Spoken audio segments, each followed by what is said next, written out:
Bonjour, Wilfried Patrick, Lys Akpovo.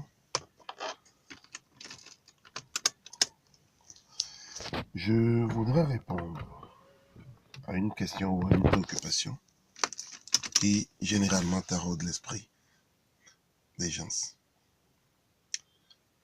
La plupart du temps, les gens se posent la question de savoir qu'est-ce que la Kabbale, ou du moins ont un aperçu, une visée très limitée de la Kabbale, en voyant la Kabbale comme juste cette science qui permet de tirer des anagrammes, de pouvoir faire un certain nombre de choses. La Kabbale est aussi cela. Mais au-delà de tout ça, la Kabbale, c'est d'abord une philosophie, c'est une science qui permet à l'homme de s'approcher de son Créateur en essayant de comprendre les lois qui régissent la création de l'univers. Et comme on le dit, si nous sommes dans le monde, ce qui est certain, c'est que nous sommes également influencés par ce monde. Et les lois qui régissent l'univers sont les mêmes lois qui régissent notre fonctionnement. S'il est vrai que notre fonctionnement ou notre univers peut exprimer, ou du moins montrer à qui sait regarder une partie de la vérité de ce qu'est Dieu, il est tout aussi vrai que le kabbaliste, jour après jour, cherche à ressembler de plus en plus à son Créateur. Mais comment est-ce que cela se peut? Comment peut-il arriver à cette fin si, entre-temps, il n'arrive pas à se comprendre ou à se connaître lui-même? Donc alors, la Kabbale est cette science qui demande à tous ceux qui aspirent à pouvoir la pratiquer de faire le premier pas, le connaître toi-même. Ce premier pas te permettra de comprendre qu'en réalité que tu n'es pas seul et que tout autour de toi, ce que tu es s'exprime abondamment.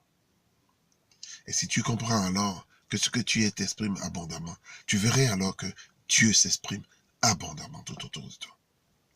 La vérité ou la véritable question qui taraude l'esprit de l'homme, la plupart du temps, l'homme veut utiliser les sciences ou les connaissances spirituelles pour régler ses problèmes sur le plan matériel. C'est vrai. Mais la première chose que l'homme doit faire avec ses connaissances ou ses sciences, c'est pour s'arrimer avec lui-même. À la découverte de soi, nous permet de pouvoir comprendre les pouvoirs qui gisent en nous et de les utiliser judicieusement pour la gloire de Dieu. Quelqu'un n'a-t-il pas dit que nous sommes sur terre pour témoigner de la gloire de Dieu qui est en nous? Et qu'en nous autorisant à rayonner, nous permettons également aux autres d'en faire autant. Je pense pour ma part que nous avons le devoir, nous avons l'obligation de faire en sorte que cette science, qui est la mère de toutes les sciences initiatiques et spirituelles, que cette énergie qui coule comme le sang dans la veine de la spiritualité, la Kabbale, en réalité, est le sang de Dieu. La Kabbale est tout. Et cette vérité se révèle à celui qui arpente ce chemin. C'est vrai, l'on dit souvent qu'elle est une science très jalouse. Elle l'est. Parce qu'elle est avec vous si vous êtes avec elle et se détourne de vous si vous vous détournez d'elle. Quand votre conscience n'est plus sur les choses célestes et que vous la tournez vers les choses terrestres, alors la conscience ou la lumière sur la conscience des choses célestes s'éclipse pour vous laisser vivre votre réalité d'aujourd'hui. Merci à vous de m'avoir suivi.